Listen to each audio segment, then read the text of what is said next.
Hello friends, आजच्या व्हिडिओमध्ये तुमचे मनापासून स्वागत करते।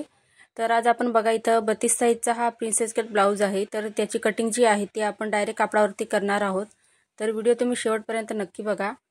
तर इथं बघा मी अस्तर घेतलेला आहे।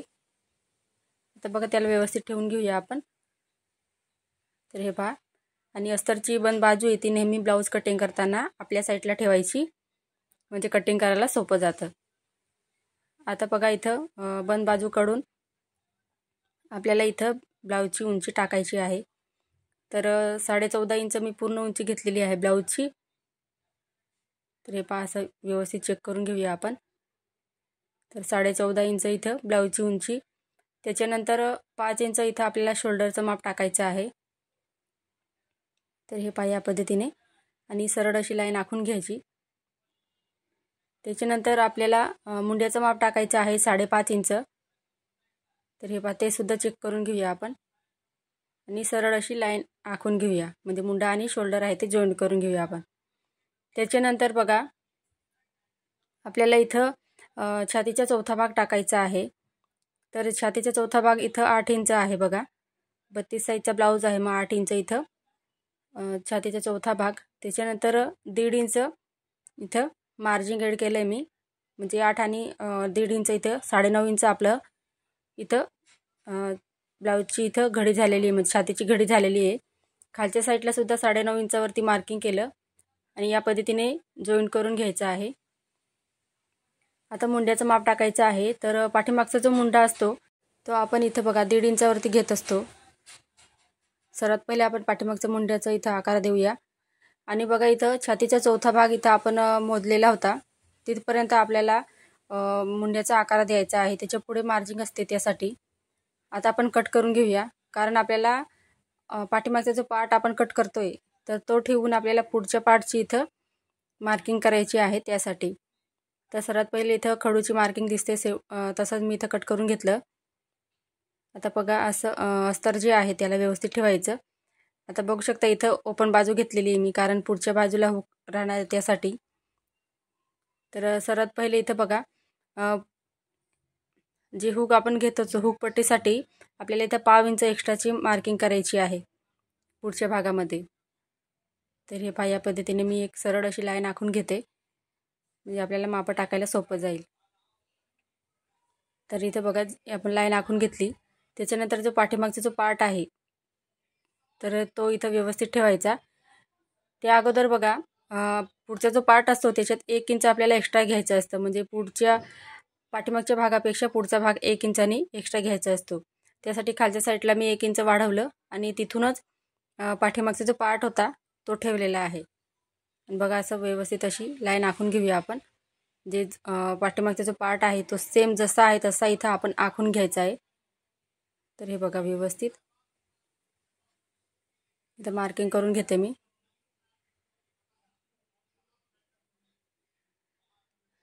तर बघा इथं मार्किंग झालेली आहे। तर सर्व पहिली स्टेप आपली हीच असते की आपण जसा जो पार्ट असतो पाठीमागचा पार्ट जसा तसा ठेवून आपल्याला मार्किंग करायची असते। आता दुसरी स्टेप बघा, आपण पाठीमागच्या भागासाठी जो मुंड्याचा आकार दिलेला होता, तर पुढच्या ज्या भागासाठी आपल्याला मुंड्याचा आकार काढायचा असतो त्यासाठी या पद्धतीने आखून घ्यायचं। त्याच्यानंतर 1 इंचावरती आपल्याला पुढचा मुंड्याचा आकार द्यायचा आहे। तर हे पहा, या पद्धतीने व्यवस्थित आकार देऊन द्यायचा, आणि पाठीमागच्या जो मुंडा आपण काढलेला आहे त्याला क्रॉस मारायचं, म्हणजे कटिंग करताना आपल्या लक्षात येईल। आता इथं बघा पुढचा गळा आपण इथं काढणार आहोत। तर 2 इंच गळा रुंदी घ्यायची, आणि गळा जो आहे तर तुम्ही इथं आवडीनुसार घेऊ शकता। तर 6.5 इंच मी इथं पुढचा गळा घेते। खालच्या साईडला सुद्धा 2 इंच गळा रुंदी घेतली, आणि बॉक्स तयार करायचा। तर हे पहा, या पद्धतीने बॉक्स तयार करून घेतला। त्याच्यानंतर बघा गळा तुम्ही इथं आकार आहे गळ्याचा आकार, म्हणजे पानगळा कोणताही तुम्ही इथं घेऊ शकता तुमच्या हिशोबाने, म्हणजे तुम्हाला जो आवडेल तो इथं तुम्ही घेऊ शकता। तर किंचित थोडासा असं बघा बाहेरून घेतलेला आहे मी, म्हणजे डीपमध्ये घेतलेला आहे पुढचा गळा। आता इथं बघा पुढच्या टक्सची मार्किंग करायची आहे। तर उभा जो टक्स असतो आपला तर तो 11 इंच घेतलेला आहे मी। त्याच्यानंतर आडवा टक्स आहे तो 4 इंच घ्यायचा आहे। तर जी आपण 1/2 इंच एक्स्ट्रा लाईन आखलेली आहे तिथूनच आपल्याला इथं मोजायचं आहे 4 इंच। खालच्या साईडने सुद्धा तेवढंच मोजून घेतलं। तर हे पहा या पद्धतीने आणि सरळ अशी लाईन आखून घ्यायची. आता बघा फिटिंगच्या साईडने आपल्याला 2 इंचावरती मार्किंग करायचं आहे. तर हे पहा 2 इंच घेतलं म्हणजे एक्स्ट्रा आपल्याला इथं फिटिंगसाठी एक्स्ट्रा मार्जिन ॲड करायची असते. आता उभा टक्स घेतलेला आहे तिथंसुद्धा 2 इंच घ्यायचं आणि वरती परत 2 इंच घ्यायचं आहे. तर हे पहा या पद्धतीने वरतीसुद्धा मी 2 इंच वरती घेतलेलं आहे. आता मुंड्याकडून आपल्याला 1 इंच घ्यायचं आहे.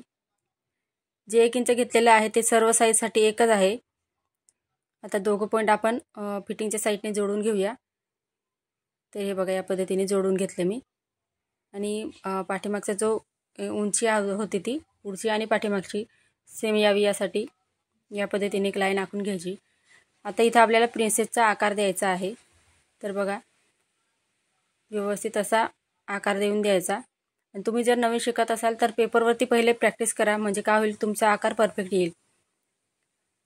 आता इथं बघा पुढची आणि पाठीमागची जी उंची आहे ती म्हणजे फिटिंग करताना व्यवस्थित यावी, सरळ लाईनमध्ये आपली फिटिंग यावी यासाठी या पद्धतीने लाईन आखून घ्यायची. आता आपण कटिंग पाहूया. तर इथं बघा जसं आपण मार्किंग केलेलं आहे सेम त्याच पद्धतीने इथं कटिंग करायचं आहे. तर पहा इथं मी जसं होतं तसंच इथं मार्किंग केलेलं तेवढंच कट केलेलं आहे. तर ही बघा ही आपली पाठीमागच्या भागाची उंची होती.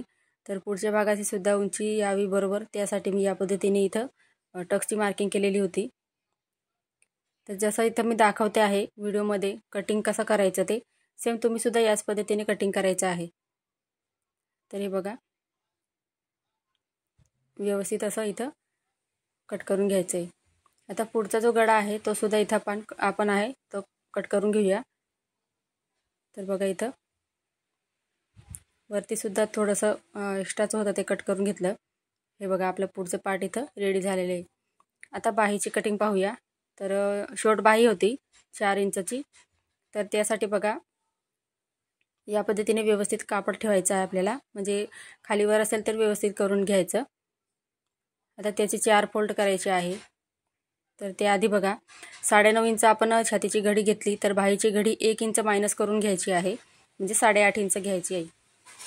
तर हे बघा आपण अशी घडी करायची की तिथं 8.5 इंच यायला पाहिजे म्हणून. तर व्यवस्थित असं चेक करून आपल्याला इथं घडी करून घ्यायची. आता बघा इथं वरती 2 पदरी खालच्या साईडला 2 पदरी म्हणजे आपल्या 2 बाह्या इथं कट होणार आहे. आता 4 इंचावरती इथं बघा मार्किंग करते मी आपल्या 4.5 इंचावरती बघू शकता इथं आणि सरळ अशी लाईन आखून घ्यायची म्हणजे दोघं साईडला 4.5 इंच मोजून घेतलं म्हणजे 3.5 इंचाची बाही आहे त्यासाठी. आता बघा मुंड्याचे आकार देण्यासाठी आपल्याला 2.5 इंचावरती मार्किंग करायची आहे आणि आतल्या साईडला 2 इंच. त्याच्यानंतर तिरकस लाईन आखून घ्यायची आणि 3 मार्किंग करायचे आहे 1.5 इंचाचे. तर हे बघा जसं आहे तसं आणि या पद्धतीने बाही कटिंग केली तर जोडताना कमी पडत नाही व्यवस्थित येते. आता पहिला पॉईंट आहे त्याला खालच्या साईडला 1/2 इंच घ्यायचं आणि पुढचे जे 2 आहे त्यांना वरच्या साईडने 1/2 इंच घ्यायचं. जसं मी इथं व्हिडिओमध्ये दाखवते आहे तसं आणि या पद्धतीने आकार देऊन द्यायचा आहे. तर बघा खूप सोपी पद्धत आहे बाही कटिंगची, चुन्या वगैरे काही येत नाही. आता इथं बघा 6 इंच दंडघेर आहे आणि 1.5 इंच इथं आपण मार्जिन घेऊया कारण आपण ब्लाऊज कटिंग करताना सुद्धा शिलाई मार्जिन आपण 1.5 इंच ॲड केलेली होती. तर तुम्ही इथं 1.5 इंच किंवा 2 इंच इथं मार्जिन घेऊ शकता पण 1.5 इंच भरपूर होते त्यासाठी. आता सर्वात पहिले वरचा जो आकार होता तो कट करायचा आहे. त्याच्यानंतर बघा बाही ओपन करायची आणि पुढचा जो इथं मुंड्याचा आपण आकार दिलेला आहे तो कट करायचा आहे. तर हे बघा इथं आपली बाही तयार झाली. आता कापडावरती कटिंग पाहूया. तर इथं बघा बाहीसाठी लेस दिलेली आहे तर ती सर्वात पहिले काढून घ्यायची आणि कापडाला व्यवस्थित ठेवायचं आहे असं घडी करून. तर हे बघा मी इथं घडी करून घेतलं ते कापड. आता बंद बाजू कापडाची सुद्धा माझ्या साईडने ठेवलेली आहे मी. आता पाठीमागचा पार्ट सर्वात पहिले ठेवायचा आणि जसं आहे तसं म्हणजे 1/2 इंचाची मार्जिन सोडून इथं कट करायचं आहे. तर ही बघा इथं डिझाईन दिसते तर ती बाहीला घ्यायची मला. तर त्यासाठी इथं चेक करून घ्यायचं आहे पहिले म्हणजे कापड पुरतोय की नाही ते चेक करून घ्यावं लागेल त्याच्यासाठी. तर हे बघा ती डिझाईन दिसते ती बाहीला आणायची मला त्यासाठी. आता इथं पुढचा जो पार्ट आहे आपला साईड पार्ट तो इथं ठेवून घेऊया पुरतोय की नाही ते चेक करूया. तर बघा व्यवस्थित येतो इथं. तर सर्वात पहिले जसं आहे तसं इथं कट करून घेते मी. तर बघा इथं व्यवस्थित कट करून घेतलं. म्हणजे जोडताना आपल्याला अस्तराने कापड जोडताना काही अडचण येत नाही, त्यासाठी 1/2 इंच किंवा अर्धा इंच एक्स्ट्रा कापड सोडून आपल्याला इथे कट करायचं आहे. तर कटोरीसुद्धा व्यवस्थित ठेवून घेऊया. तर हे बघा इथं व्यवस्थित येते ती. तर या ब्लाऊजला काही डिझाईन वगैरे काही करायची नाही, तर त्यासाठी मी जसं आहे तसं इथे कट करून घेते. आता बाही पाहूया आपण. तर ही डिझाईन आहे ती आणायची मला बाहीला. त्यासाठी बघा व्यवस्थित खालची साईडला सुद्धा डिझाईन होती, म्हणजे सेम तशीच. त्यासाठी एकावरती एक डिझाईन ठेवली मी आणि या पद्धतीने बाही आपण आता कट करून घेऊया. तर हे बघा, तर इथं बघा सर्व पार्ट आपले रेडी झालेले आहे, कट करून झालेले आहेत. फ्रेंड्स, तुम्हाला आजचा व्हिडिओ कसा वाटला कमेंटमध्ये मला नक्की सांगा. आणि चॅनलवर नवीन असाल तर चॅनलला सबस्क्राईब करायला विसरू नका, जेणेकरून नवीन व्हिडिओ सर्वात पहिले तुमच्याजवळ पोहोचेल. पुढचा व्हिडिओ कोणत्या टॉपिकवर पाहायचा आहे ते सुद्धा कळवा. धन्यवाद.